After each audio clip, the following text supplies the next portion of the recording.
Welcome, everybody, back to All Perspective. My name is Tim, and I am joined, as always, by Christy Russell, our pastoral presence. And that's the second or third time she's heard that today. Just killing me, man. Killing me. Anyway, we're back with our weekly flagship podcast here on the All Perspective YouTube channel. And it's on YouTube if you're listening audio. I actually haven't posted the last couple audio. I need to get on that and get the audio files up. I've been slacking a little bit. I've been slacking a little bit. It's funny. What's going on there, dude? I don't know. Just I keep forgetting. I'll convert the video file to audio and then I'll forget to upload it. So we'll get there though. Anyway, my name is Tim, like I said, and I'm joined by Christy, and we are here to discuss a clip from 1965 by the widely adored radio host Paul Harvey. Yes. And he was very popular at the time. He was on the radio from 1950 to 1990. And he covered a wide range of topics. He was widely conservative in his political viewpoints. And he was also a Christian, a very outspoken Christian. And he made that well known on the air. And it did not affect his popularity, believe it or not. And so he did this. This is a very famous broadcast that he did called If I Were the Devil. Yes. Very short clip. It's about 3 minutes and 26 seconds long. So we're just going to react to this. We've both heard it throughout our lives. I heard it many times in church. And I don't know where mom's heard it originally. I heard it in my childhood. It was still, even after it was broadcasted, it was referred to back then very often because it was had such a powerful impact. So this is a very prophetic word that he gave live on the air on the radio. He was a ABC host. He did a lot of stuff with ABC before they got super, for lack of a better term, woke, I guess you would say. And I try to steer away from terms like that because we are not a political podcast, but no, and me and my mom are, if you want to know our political beliefs, I think we both align more centrist than anything. I'm actually more of what you would probably consider libertarian, I think. Like lowercase L. Not hardcore libertarian, but that's funny. Yeah. Not hardcore libertarian and like anarchist level libertarian, but like, just don't bother each other and we'll be all right, So, but yeah, so enough about politics. We're just going to jump into this clip. I think it's even to this day, I mean, it's more prophetic than ever today, to be honest. So, and I haven't watched this in a while, but from what I remember it hitting hard when I did watch it, when I did see it for the first time. So, let's just jump in without further ado. This is Paul Harvey from his 1965 broadcast, If I Were the Devil. I'm going to play this at 0.25 speed, so it's going to sound a little fast. I just don't want to get hit with any copyright infringements, so I'm going to play this at a little bit faster speed here. Hold on. Wrong way. That was funny. 1.25 speed. Let's do that. Tim's just trying to make his mom laugh today. I didn't mean to do that. That was pure natural comedy. Let's go ahead. That was great. Were the devil. If I were the devil. If I were the prince of darkness, I'd want to engulf the whole world in darkness. And I'd have a third of its real estate and 4/5 of its population, but I wouldn't be happy until I had seized the ripest apple on the tree. So I'd set about, however necessary, to take over the United States. I'd subvert the churches first. I'd begin with a campaign of whispers. With the wisdom of a serpent, I would whisper to you as I whispered to Eve, do as you please. To the young, I would whisper that the Bible is a myth. I would convince them that man created God instead of the other way around. I would confide that what's bad is good and what's good is square. In the old I would teach to pray after me, Our Father, which art in Washington. And then I'd get organized. I'd educate authors in how to make lurid literature exciting so that anything else would appear dull and uninteresting. I'd threaten TV with dirtier movies and vice versa. I'd peddle narcotics to whom I could. I'd sell alcohol to ladies and gentlemen of distinction. I'd tranquilize the rest with pills. If I were the devil, I'd soon have families at war with themselves, churches at war with themselves, and nations at war with themselves, until each in its turn was consumed. And with promises of higher ratings, I'd have mesmerizing media fanning the flames. If I were the devil, I would encourage schools to refine young intellects, but neglect to discipline emotions. Just let those run wild. Until before you knew it, you'd have to have drug-sniffing dogs and metal detectors at every schoolhouse door. Within a decade, I'd have prisons overflowing. I'd have judges promoting pornography. Soon I could evict God from the courthouse, then from the schoolhouse, and then from the houses of Congress. And in his own churches, I would substitute psychology for religion and deify science. I would lure priests and pastors into misusing boys and girls and church money. If I were the devil, I'd make the symbol of Easter an egg and the symbol of Christmas a bottle. If I were the devil, I'd take from those who have and give to those who wanted until I had killed the incentive of the ambitious. And what'll you bet?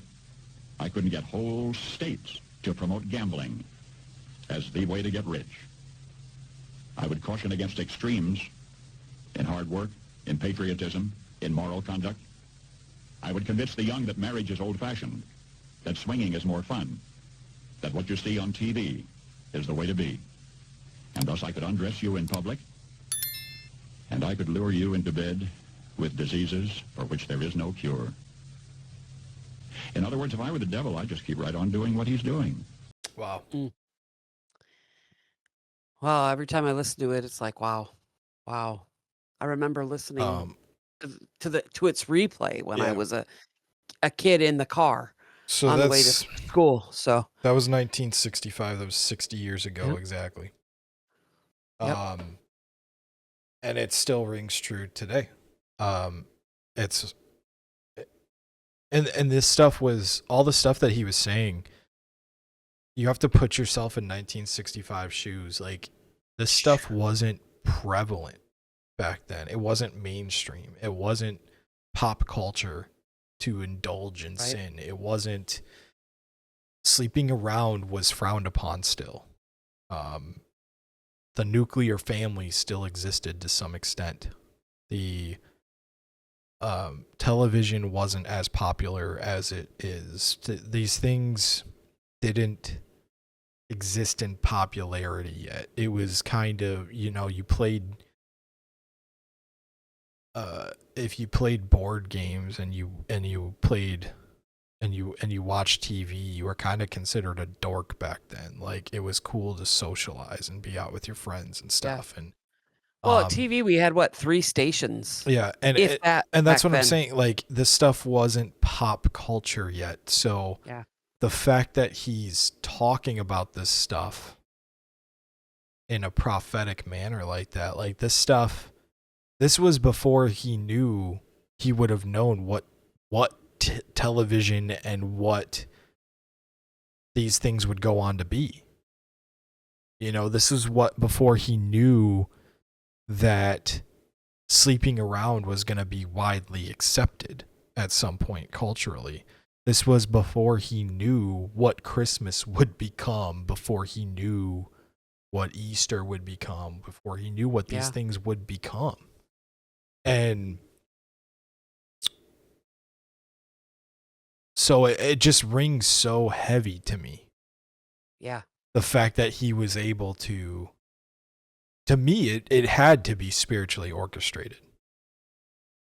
Because he's speaking, I believe so. He's speaking as if he's seeing what's going on around us right now. Yeah. And then looking at it in a 1965 lens. I'm not saying that these things didn't exist, but they didn't exist on the they weren't level. They didn't exist on the level that they do now. And so to listen back on this and know what time period it's from and go, wow. Yeah. Anyway, your immediate thoughts on the clip.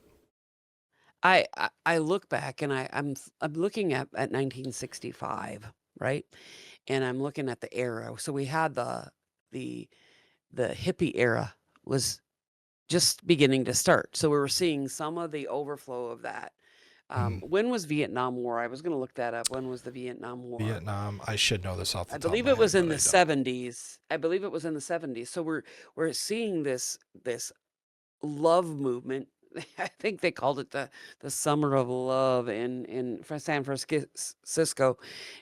And the mainstream values 1955 to 1975. So we're like in the middle of it at this time. yeah, we're in the middle of it. We're seeing it start to surface. We're seeing people like starting to use the drugs and really getting into the hallucinogenics. And so this is the era where we're coming out of like Happy Days time. Yeah, right? we're coming was out of 950s. we're coming out of the Happy Days 1950s, and we're Yeah, moving Brady into Bunch, all that was in here. we're moving into we're dealing with national trauma. Yeah, trauma. That's what we're dealing with at this point. A response to trauma is drugs. A response to trauma is numb it. We're gonna basically riot, or not riot, maybe what is I'm looking for the term. I mean, they were the hippie protest. movement. They were protesting That's the the war. thing. They were That's the thing that protesting I would all that. say about the hippie movement is it was anti what we see today, right? I mean, it was trying to deal with the reality of war with love and peace and joy, and I would say that that's the positive about the hippie movement, right? Is it was everybody loves everybody, largely centered around just love each other, man. Mm-hmm. It just, that love wasn't rooted in what it should have been in Christ, and so there's the negative to it, in that you're preaching love, but why? What are you rooting it in? And exactly. and then they perverted love with, well, love is like, free love, sex. And, and it was absolutely, and it started to step over into another form of evil. So that's the negative I would say about the hippie movement. But the positive was, I think the intention was originally pure. So. Yeah, it was a response to war, to evil in that realm, where you had people being killed and people sent to a war that never made any sense. Yeah. In their eyes, and I don't know that and there was never much resolve in the war. What was the purpose of the war in Vietnam? Still to this day, I think that's still a big question out there. And we see this, and so we see the response to that trauma. It was a trauma for Vietnam. It was a trauma for America. It was one of those times that it was like a very seemed like a purposeless time, and that response was the opposite of what was going on. And so we see Paul Harvey in this being a voice, right? And he was well loved, whether you were conservative, and even for those that weren't conservative. And mind you, conservatism had a different ring to it back then. Tone back then. And so did liberalism. Yeah.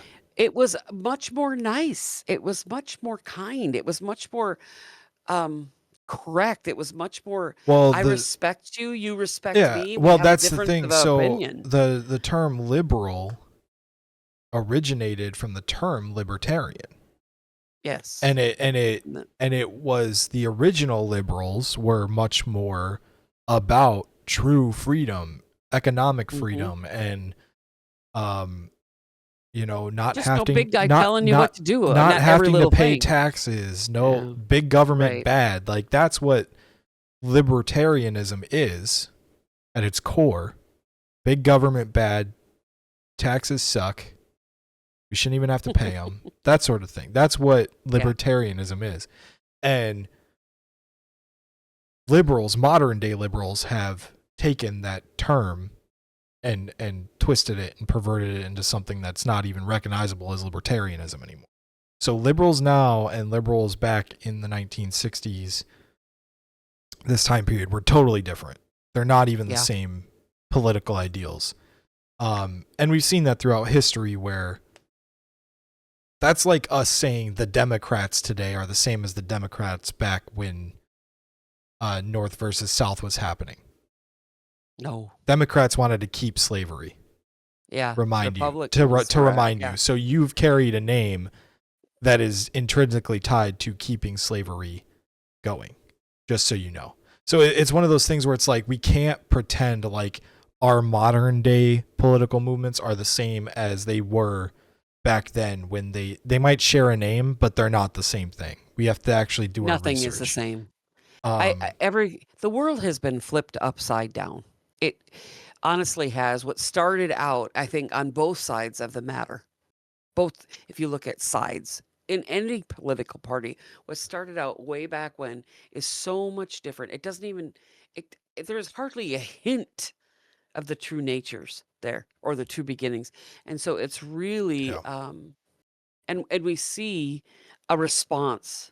We see a response to war here. We see a response to it seems to you look back and there was so much pointless, not useless, pointless death. yeah, And even in the the the armed forces responses to getting troops out, to getting people out, to bringing this thing to a close, it wasn't right. And I see, and you can see that the hippie movement really was in response to that. It was like, we're done with it. We want no more war. We want no more hate, no more killing, no more anything.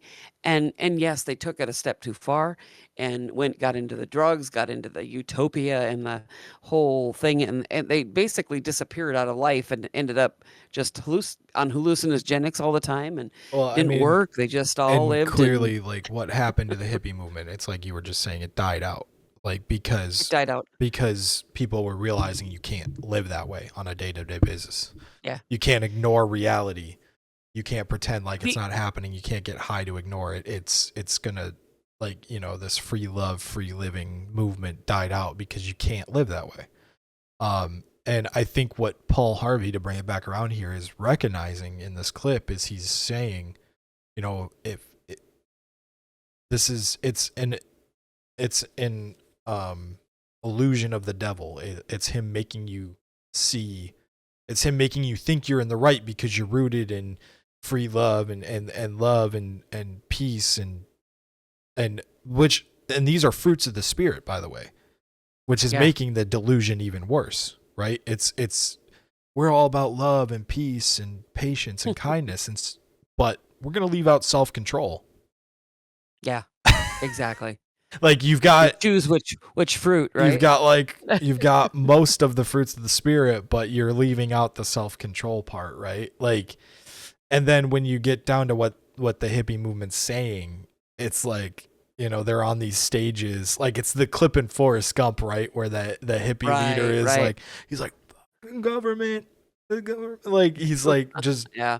and Forrest is like, that man said a lot of curse words or whatever, like Yeah. it's like you're saying you're all about love and peace and patience and kindness, but But you're really not. you're really shouting obscenities at Yeah. the government and at whoever you're mad at, right? So Yeah. it's it's a lot of what we see today, right? Where Yeah. there's a lot of people who are, they're saying one thing with their mouths, but their actions are completely different. Yeah. No matter what side of the political spectrum you land on. And so I think this goes back to nothing new under the sun. Nothing's changed. We're just doing the same thing in a different format.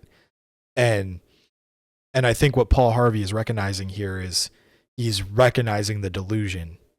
And Yeah. he's saying, if I were the devil, I'd keep on doing what I'm doing. And what has the Keep devil on done? doing what I'm doing. What has the enemy done? He's kept on doing what he's doing. We're still buying into the same lies, the same obscure vision. Nothing's changed. We're in the same state now that Yeah. we were 60 years ago when this was recorded. It's just different arguments are being made. Yeah. Looking at some of I was trying to write as he was saying it, and I should have pre-done this preparing, but I didn't. But, for a couple of the things he brought out was alcohol and being tranquilized by pills. And I look at today, I look at how the enemy even came into my life, you know, as a Christian, as a Christian, because my body was in so much pain, and I actually fell to that temptation of taking the narcotics and taking the things that would affect my mind, and it numbed me. So I know what it is to be tranquilized by pills, and I know today that it's it's widely acceptable to be on medications as long as a doctor prescribed them, and you're using them somewhat. But then when we take them more than we should and we get addicted to them, then it causes this problem, because again, you're opening the door, and then now you're on the street looking for your Vicodin. What happens when your You doctor know, stops prescribing it to you? exactly. So it leads these these times that we're on these medications, and I'm not saying that there's no use for them, but what we do is we see the world kind of tranquilized in a sense, and it's become very acceptable even amongst the Christians, because in our wanting to be gracious and our wanting to understand, and here's the balance of Christianity here. We realize that everything isn't black and white. And even though it's black and white in the word leaves so many things unwritten that there is a sense we have to journey through it to figure out what's right and wrong in some things. And one of the things is medications and how to take them, and we know how we should take them, but what happens when we don't take them in that way? And so we lead to this tranquilizing state. Then I heard him say, drug dogs and metal detectors in our schools. Hello. We have shootings all the time, killings. It isn't even about just the drugs now. It's Yeah. about keeping the killers out, the murderers. And the mental illness is what has affected. So is it pills and being tranquilized by pills that plays into the mental illness, that plays into the violence in the schools and murdering our children? And then we have such, since the 60s, and since Roe versus Wade, of course, that has been another thing that has really peaked, so to speak. Yeah. I mean, and now, of course, with a change in administration, they keep trying to change it. But you know what? I don't think there's a returning to where it was before, and I think there's a sense that we have to move forward in the sense that, okay, the only way to fix that is to actually start reaching people for Jesus, to Yeah. change the way they think. We're not going to change it politically. We're not going to change it by boycotting, all Well, those and things. and I hate to be the guy, but like I don't know that there is changing that, because that's not even new. That dates back to biblical. Roe versus Wade. Well, that Well, and dates it back did to happen, yeah. this what you need to recognize with, and we're talking about Yeah, it does go abortion way here. back. What Yeah. we're talking about is abortion here. What we need to recognize with abortion is it's just taking on a new modern form. But when you look back at the Bible, was it the Amalekites or the Canaanites, or maybe I'm thinking of the wrong people entirely? Well, a But lot of people's but the that was part reason of that sacrificial the to their Lord, gods. the reason that God, a lot of people have issues with God allowing the Israelites to go in and wipe out entire people groups. And what you have to recognize about these people groups that God was taking the land from and giving to the Israelites, they were pagan. They were committing pagan rituals that included child sacrifice to other gods. They would literally throw their newborn babies into the fire to sacrifice it to a pagan god. And these same pagan groups have now modernized into what we call Satanists or the occult, and it's part of their teachings to sacrifice their children. And how do they achieve this in our modern day society where murder is wrong? They paint it as abortion, and they teach all these women that it's my body, my choice, which again is a mockery of the crucifixion, by the way. Crucifixion, yes. Because what did Jesus say? I give my body for you. Yep. And what do the abortionists say? It's my body. My body. In honor of my body, I'm going to sacrifice my child. They're not saying it directly like that, but they are saying my body, my choice, which is a phrase that was invented by Satanists and occultists to achieve child sacrifice in our modern society. Don't be blind to this stuff, people. Yeah. Like that's what it is. Do your research. It's just so clear. It's so clear. If you research these things that Paul Harvey was talking about, we see all this is surfacing, and it's like a boiling pot, right? And you can't see it. How many times have you heard the example of you have a pot of boiling water, or of cold water, and you throw the frog in or whatever it is, Oh yeah. and you turn it up, and the heat gets turned up, and it just boils. The frog never jumps out. It eventually just boils to death. Yep. It's because you don't recognize the change as it's happening. It's the same thing in the society. Even though we recognize it, it's fed to us in these little tiny bite-sized pieces. Yep. And we chew it, we consume it, and we're like, oh, yuck. And then we get over it. Yeah. And we move on from it. And then another piece is fed to us, and we're like, oh. Yeah. And now, I mean, I look at even a thing like pornography. Before it used to be, when we'd see the front of a magazine on a rack. Yeah. And then we got used to it. And it's like, we're just walking by. It doesn't even faze us anymore. Get used to that. And then all of a sudden it's introduced other ways. And then all of a sudden it's prevalent, and there's whole sites, and there's strip clubs, and there's all those things. And all of a sudden we just walk by. We don't even pray when we walk by the strip clubs anymore. We're just like, it's there. It's there. It's part of society. Yeah. It's part of society. And that's you look at the chip damage that's been done over time, and it's just like they introduce something. I remember when, I wasn't there at its invention, but I remember the conversation surrounding MTV. And what they're allowing on MTV, and now MTV is it's outdated, and it's not mainstream anymore because they couldn't find their place in the new world, it's wild to think that MTV was the thing that pushed modern television and the standard for modern television forward as far as what we allow. They were the boundary pushers. And now we're at a place where that says a lot. And now we're at a place the boundaries, there is none. And now we're at a point where MTV isn't relevant anymore. Because of the invention of internet and modern entertainment, and now it's like, I don't know, and we look at something like HBO, same thing. Like, they were the boundary pushers, and they had to start a streaming service to stay prevalent. But now we're at a point where the things on HBO are mainstream. It's like it's mainstream. Game of Thrones is the biggest television show ever to exist in history. And It's reached like a bunch of different types of audiences somehow. And one of the main things that happen in that show is nudity and sex scenes. Crazy. And that's mainstream. And it goes beyond, like, and I'm not talking a sex scene that's like obscure or it's done in the shadows, and like it's pornography level, to the point where they had to hire porn stars as body doubles because that's how graphic their sex scenes are in that show.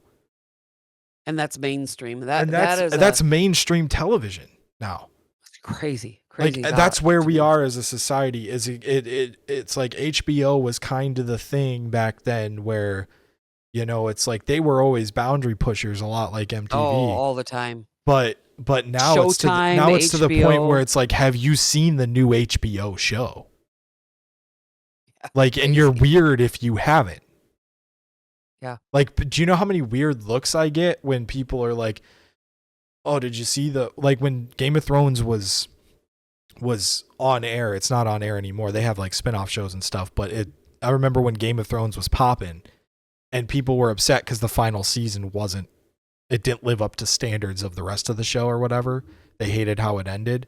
And I remember the conversation, like, I would go to work and people would be like, "Man, did you see the ending of Game of Thrones and how garbage it was?" And I was like, "I've never watched Game of Thrones." And they're like, what? You've never watched Game of Thrones? And they're trying to make me feel weird for not indulging in something Yeah. that's so sinful. That peer group, you know. And I explained to them, I said, and this was when I wasn't even like on fire for the Lord.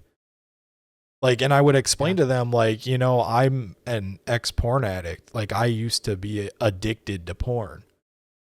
And when I watch something like Game of Thrones, it causes me to stumble because it's so close to pornography. Yeah. That I can't watch something like that. And I get looked at weird. Well, because society And I'm hardly like, even recognizes I that get looked at porn weird is I get laughed pure. at for saying that I was a porn addict. Sure. Because pornography is just accepted in It's our okay. society. It's okay. Like, you're Yeah. not hurting anybody.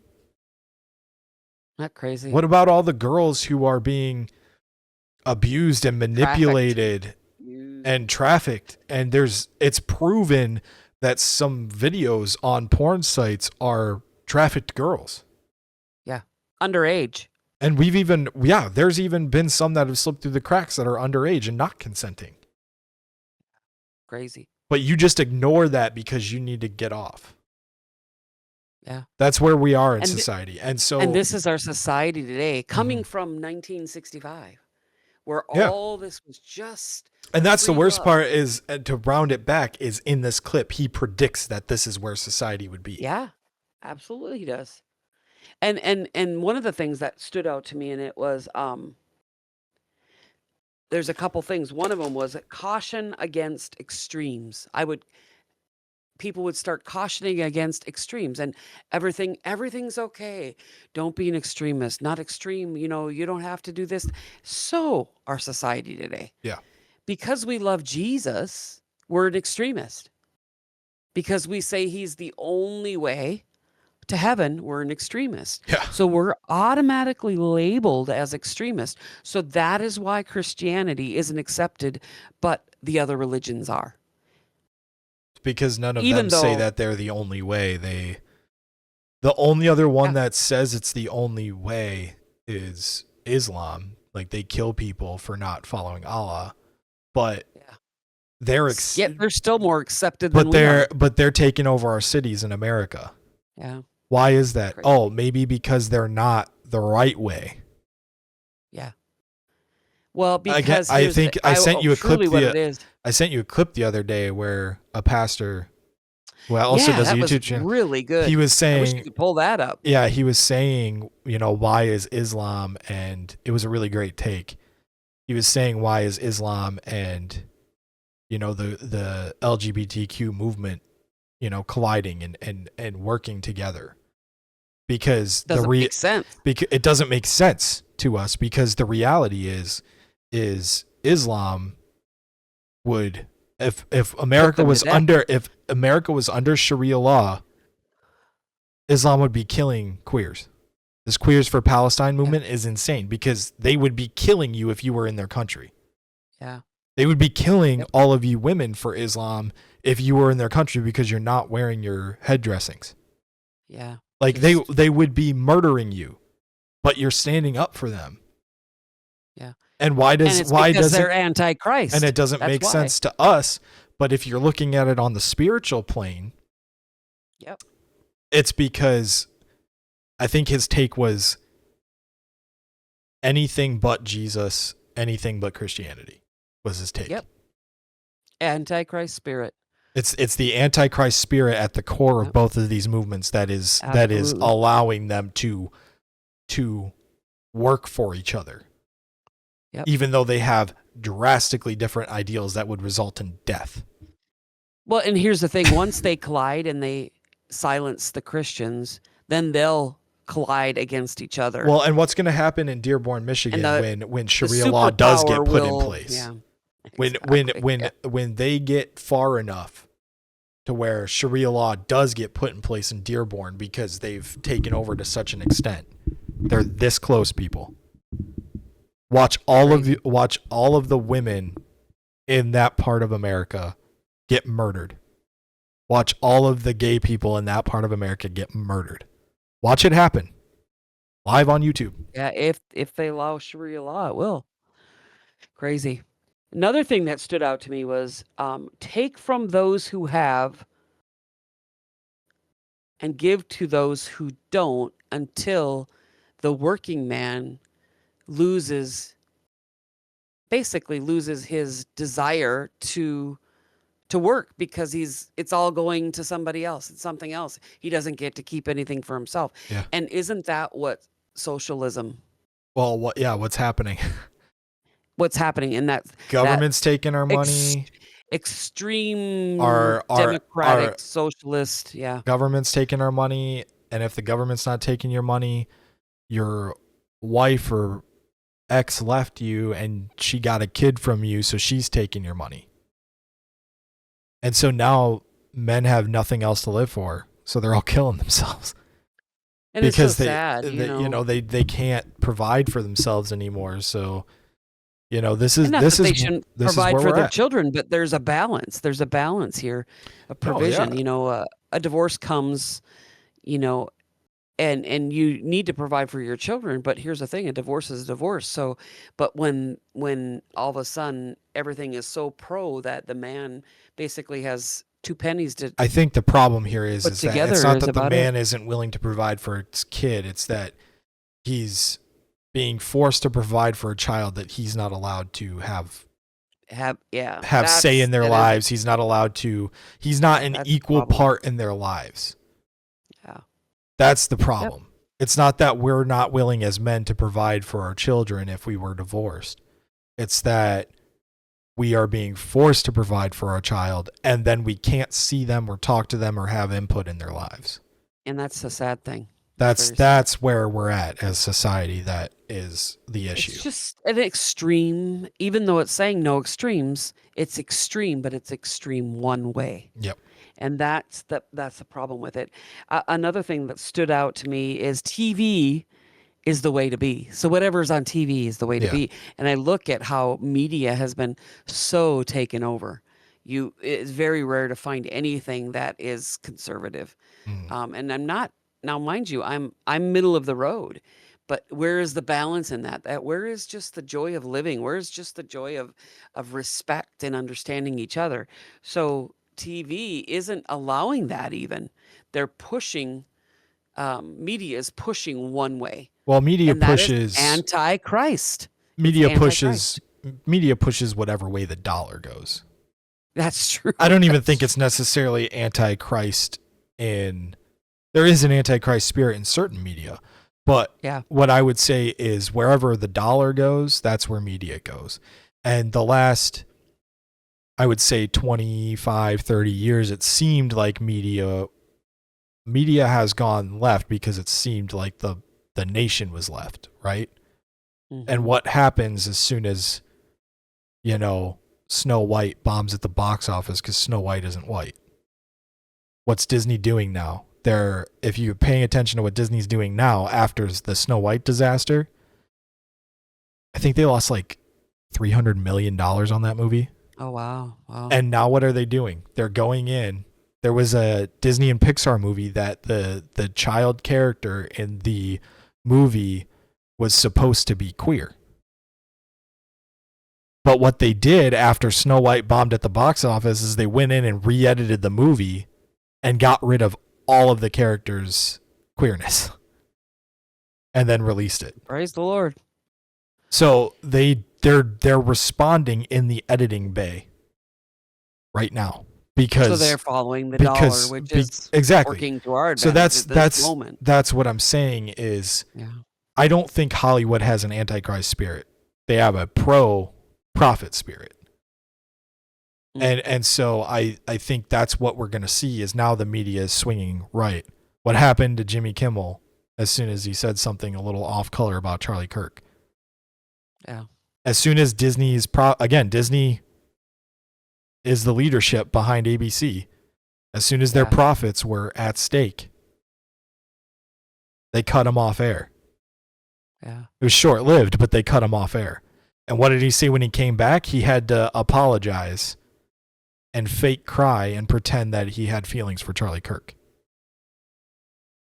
So this is where we're at, people. Like, if you think the media is for you, if you think, if you, and I'm speaking to people on the left right now, the fringe left, all of the LGBTQ who felt represented by Disney's actions of the last 20 years, they're not for you anymore because their dollar's threatened.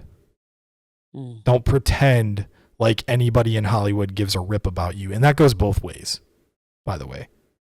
Yeah. So all the conservatives who feel seen now because Snow White bombed at the box office, we voted with our wallets. Snow White bombed at the box office, and now Disney's changing tide again. They're bringing Jack Sparrow back. They're bringing Johnny Depp back to play Jack Sparrow.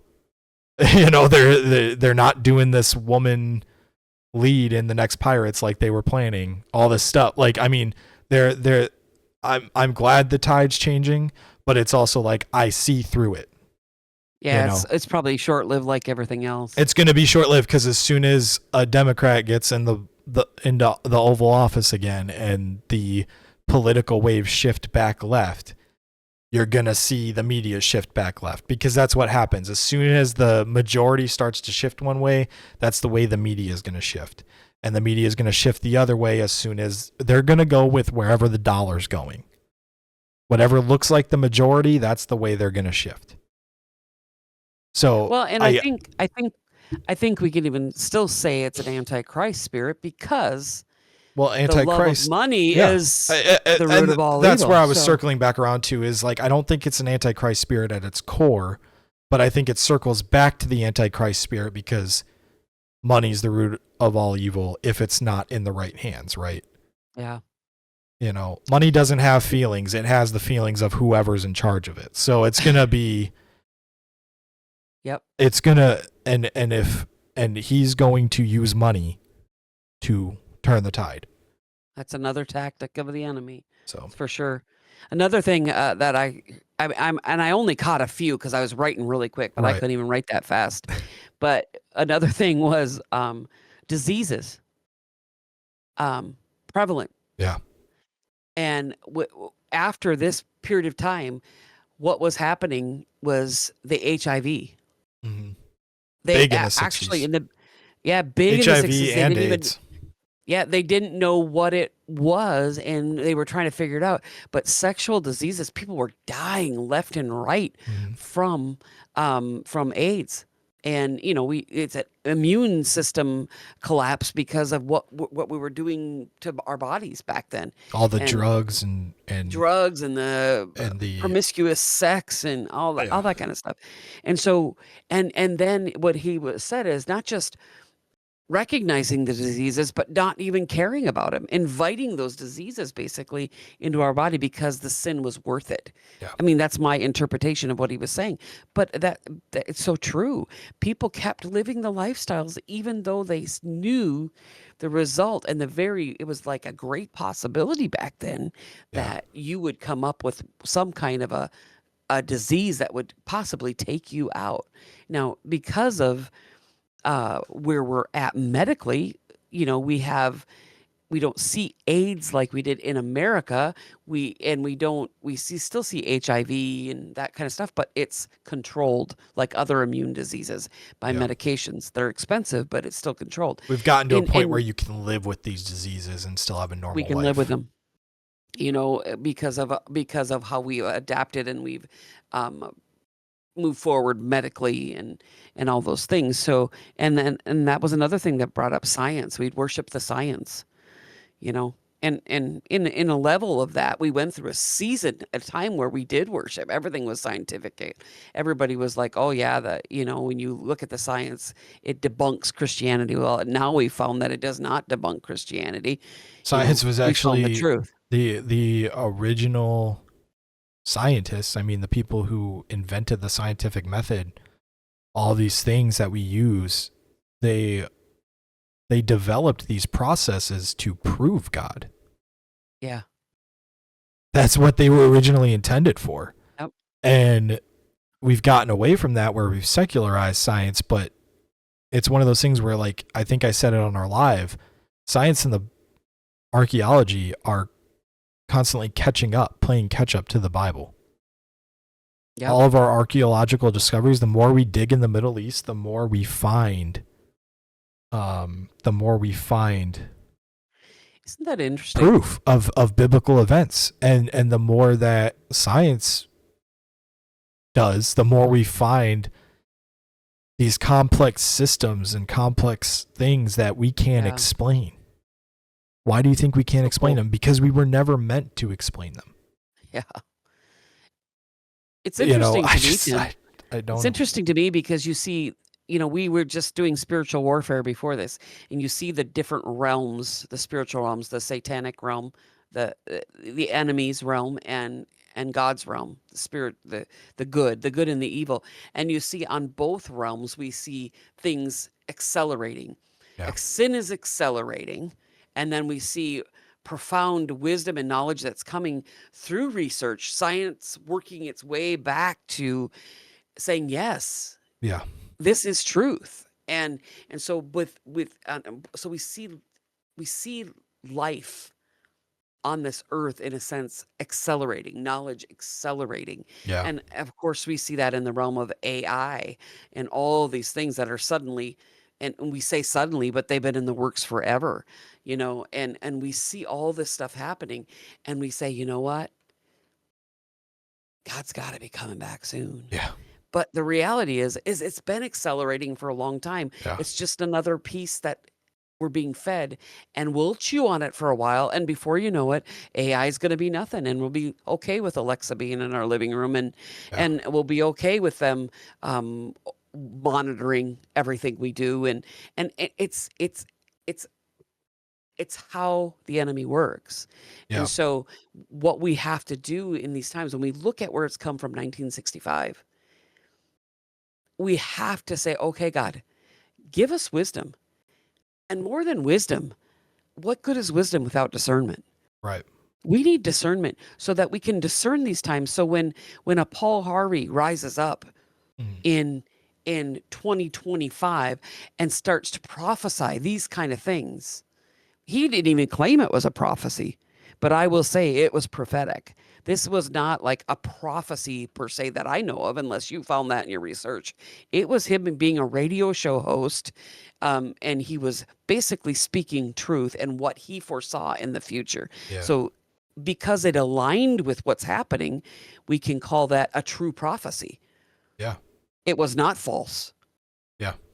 And Exactly. and so what happens now in 2025 when a true prophet, who doesn't claim to be a prophet, because I believe true prophets, they don't need to claim. I don't, and that's to be a prophet. that's why I'm not even calling him a prophet in the fact that this was an ongoing thing where he continuously prophesied, but in the sense that he didn't know he was prophesying.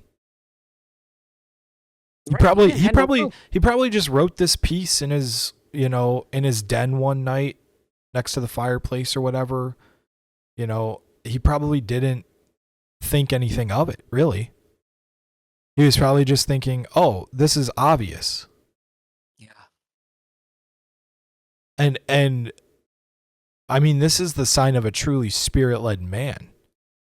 Yeah. Somebody who looks around, discerning what's around him, seeing what's around him, and being able to project that into the future and say, this is going to get worse.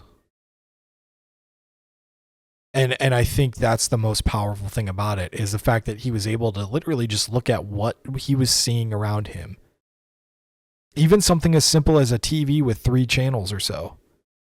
Right. Becoming a god. Lowercase g. Yep. In people's lives. Becoming something with 3 channels, becoming something so powerful that it would not only influence people's lives, but make them think that that's how normal people act. I think that there's something so powerful, and that's why this clip has been floating around for 60 years and hasn't just disappeared into the ether, because it's so powerful and we can recognize it as prophetic because of what he's saying based on the time period that he's in. Yeah. You I know, mean, I look, it's it crazy. blows my mind. And he was talking about TV back then. And I look at what we deal with today. We have our computers, the internet, we have our iPads, we have our cell phones, who obviously have become gods to us. Yeah. They're in front of our eyes so many hours of the day. And I do a lot on the internet. So I have to keep myself from scrolling just to be on it. That when I'm on it, that I'm doing something that's productive for the kingdom, or I'm doing something that's meaningful, so that I don't keep it before me like I should my Bible or other things, or my family or my loved ones. I think we need to realize that the same prophecies, or the same thing that he gave us in 1965, we are in so much more danger. And what is going to roll out from here? Right. We already have all this stuff. We're so far beyond this Mm. in 2025 that will we sit back as Christians and say, and be discerning and say, let's be mindful, because you know what, my friends, it's going to get worse. Right. It's going to get worse. That's the thing. And like all of the I look at now, and I look at the past, and people pretend things are so bad now, or worse than they were, or whatever. And I've always had this mindset. I've said it to you several times, where it's like, I look at the past and I'm like, you think we were worse now than we were then? Truly, sin wise, everything wise. Like, you think we're so bad as a culture and a society now? And I look at the past and I'm like, do you realize there was a time where we allowed one man to murder millions of Jewish people? Yeah. We allowed that to happen. Yeah. Nobody stopped the guy. Nobody stopped him. We allowed that guy to rise up and do that. What happened? You know, we allowed ourselves to enslave people and use them and abuse them. It's horrific. And it's like, horrific. You think we're worse now than we were back then? Yeah. Crazy. I think that's insane. Let's look at this. That's an insane train of thought to think that we haven't gotten better as a people and a society. Now, I think there's, like I said, I think there's evil in our society that is, it's a different form of evil, but it's equal, probably. You know, because sin is sin. Well, it has We've to. been over this I was again. just gonna say. We've been over this again and again. Sin is sin. Yeah. So the evil that we're facing now is at best as evil as what we faced back then. I don't think it's evil. worse. It's the same influences. What has changed is we see it more because we have the internet, because we have news, because we have immediate access to the evil that's happening in the world. It seems more amplified, but it's not. We used to kill each other for entertainment. Don't pretend like we're worse off now than we were then. Let's not forget the Colosseums, right? Yeah, that's what I'm saying. It's like evil has existed. Evil has done its thing for centuries. Nothing has changed. The only thing that's changed is our ability to witness evil. Witness and see it on a level that we never could now before. That we are being able to witness it, now we need to change. Now we need to do something. Yep. You know, if we want to delay the end times, it's going to happen. But we could get another 1,000 years for all we know. We don't know. We could.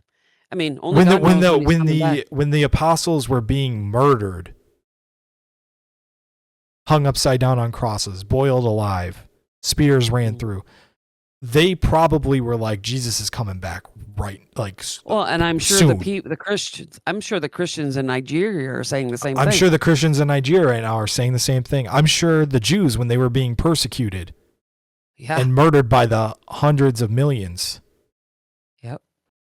if any of them were gospel believing Jews and believed in Jesus, they Well, they're Messianic, still waiting on their Messiah too, but Messianic Jews, as we would call them, because there were, believe me, there were Messianic Jews and traditional Jews in yeah, those there camps. was. If There you were was. Jewish, you were in those camps, regardless of whether you were Messianic or not. That's But right. there were Messianic Jews in those camps who were probably thinking, Jesus has got to be coming back soon.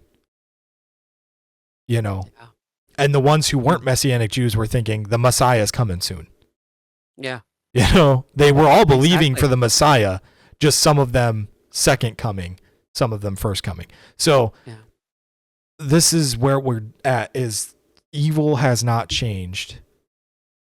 And I guess this would be a good way to round it out and cap it off, because I got to go get DJ soon. But evil is not changed. It's taken new forms and it's more prominent than it was because we have immediate access to it. Yeah. But I guess that's, so I guess when you boil it down, maybe this guy was just a very observant fellow, but I think he was being prophetic in saying, because the reason I say that is because the things that he just saw, the seeds of what he was prophesying.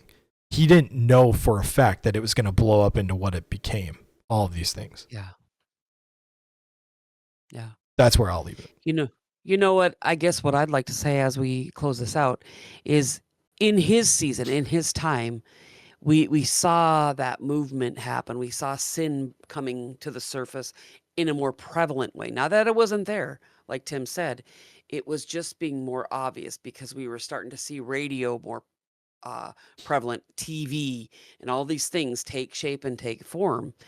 But out of this season, out of this time in this 1965 era, in this period, we saw that hippie movement, but out of the hippie movement came a revival. And so even in the midst, and this is where I want to challenge us, and maybe we can top it off here. This could actually lead into a whole nother podcast. Out of this, out of every difficult season, out of the warfare, out of the battlefield came this Jesus People movement, which was one of the most beautiful revivals that ever took place, where you had the love and the joy and the peace, and then you added the Jesus to balance out with the truth. So there we see this blend and this marriage between love, joy, not hating, and no war and these things. And then we see the truth come in and infiltrate that movement. And suddenly we have the Jesus People movement. And out of the Jesus People movement, we have Vineyard, which came into being. That's where Vineyard started with John Wimber and his wife.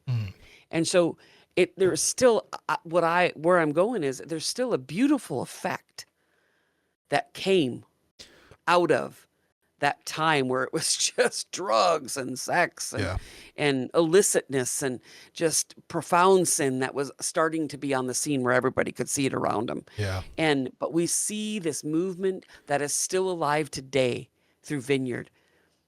And what lasted out of the hippie movement is Vineyard. And I see that as a beautiful thing.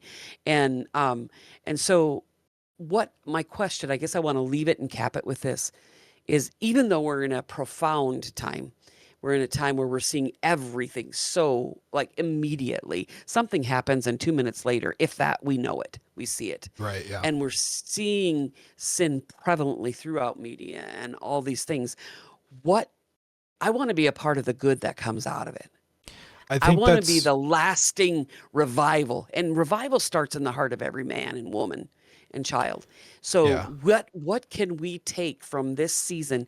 What is God trying to show us during these times where it seems so prevalently evil, and even more evil than before, even though it isn't? It's just more noticeable.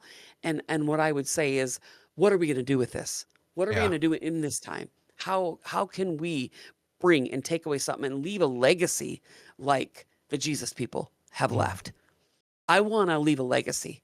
You and I, Tim, can leave a legacy for the next generation. Yeah. And I'm so saying, so when sin stamps an era, and it's part of our history, but also revival and righteousness and truth had a stamp during that time. So what is the response to prevalent sin in this era. And we see that revival. Yeah. We see that happening on a different level than we've ever seen. Different type of revival. It's an individual revival. And we'll never see the same revival happen. But do you want to be a part of that individual fire? It's like a baptism of fire again. It's a baptism of a stirring and revival. So I would encourage you to look at this even deeper, maybe listen to it again and say, God, what can I be? How can I be in my time period a voice of truth? Yeah. To discern what might be coming in the future and affect the people in my community around me. Absolutely. Amen. Well, thank you for joining us for this episode of Alt Perspective. A little bit shorter episode. We clocked in at right about an hour there, so that's pretty good. I think it was short, but it was deep. They're very powerful, very powerful stuff. So thank you for joining us. If you like this type of content, you like us reacting to cultural content, you like us talking about culture through the biblical viewpoint, the Christ-like lens, Christ-like worldview, join us every week. We do it every week, every Friday. Next week, we will be tapping back in to the Promised Land. It's been an ongoing series. And we've been doing 2 episodes at a time. We're doing the final 2 episodes next week, Mom. So you and I have to prepare for that by watching the Promised Land episodes 5 and 6. I get to chill again. You get to chill again, yeah. You get to chill. You get to turn your brain off. Smile a little. Smile a little. And then laugh in post. Good stuff. Yeah, that's my. So I don't know why I do that, but that's funny. But it's so true. Yeah. So we'll see you next week. Prepare by catching up on the Promised Land, watching our previous 2 episodes on the Promised Land. And yeah, we'll see you here next week. Like, subscribe, comment, do all the good things. God bless. Goodbye. Yeah, have a great one. Bye-bye.